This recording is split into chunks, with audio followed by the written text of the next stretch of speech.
Bonjour, aujourd'hui nous allons voir dans le cadre du cahier de tendance comment réunir plusieurs fichiers InDesign. Comme vous travaillez à plusieurs sur ce cahier de tendance, il est nécessaire de regrouper vos différents travaux dans un seul document InDesign qui sera par la suite converti en PDF. Donc il existe différentes méthodes pour réaliser ce travail. Donc la première méthode consiste à utiliser la fonction d'importation, une fonction d'importation qui est très utile notamment si vous voulez importer un document Word dans InDesign. Mais nous allons voir que pour importer un document InDesign dans un autre document InDesign, c'est pas particulièrement efficace. Donc là, par exemple, je vais utiliser cette fonctionnalité. Donc là, je vais faire importer, donc par exemple, la couverture. Voilà, je vais la mettre ici. Le gros problème, c'est lorsque vous faites ceci, importer une image. Donc, vous voyez ici, je ne peux pas revenir sur mon texte, qui était un bloc texte, et vous n'avez pas la possibilité non plus d'importer les gabarits ni les styles. Donc, cette première méthode, donc, on va l'oublier, donc tout du moins pour l'importation de documents InDesign dans un autre document InDesign. Bon, si je devais importer un document texte type Word, ça poserait absolument aucun problème. Ça serait bien du texte. Mais lorsque c'est de l'InDesign, ça ne marche pas. La deuxième méthode que nous allons utiliser va consister à ouvrir deux documents InDesign en même temps. Donc là, on va dire que c'est un premier travail. Donc là, moi, j'ai fait ma double page. Par contre, je n'ai pas fait la couverture. Donc, une autre personne a fait la couverture sur son propre ordinateur. Donc, résultat, moi, je vais ouvrir mes deux documents InDesign dans deux onglets différents. Donc là, j'ai mes pages intérieures. Donc, je vais ouvrir ma couverture. Ici.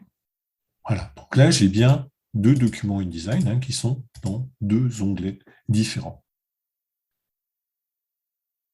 On peut vérifier que dans le premier document, j'ai des styles. J'ai également des calques.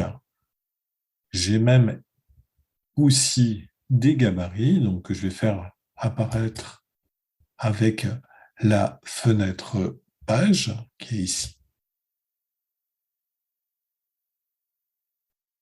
Un gabarit qui s'appelle un pays page intérieure. Qu'est-ce que permet ce gabarit? Il va permettre notamment la numérotation des pages.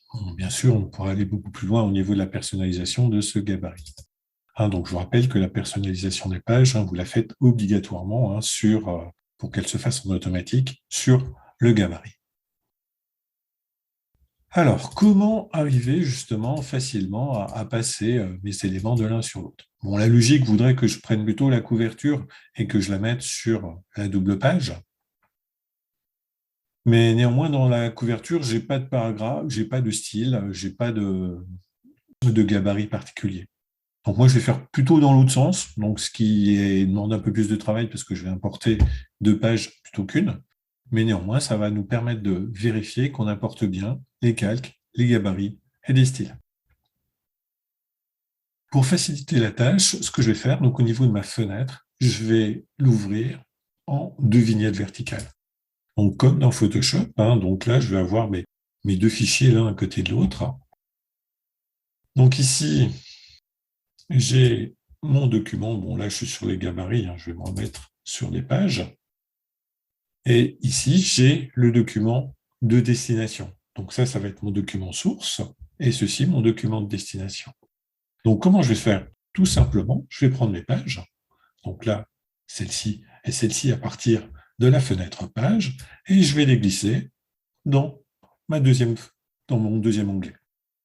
Voilà, donc il me demande à quel moment insérer ces pages. Donc, je vais mettre après la première page. Donc, OK.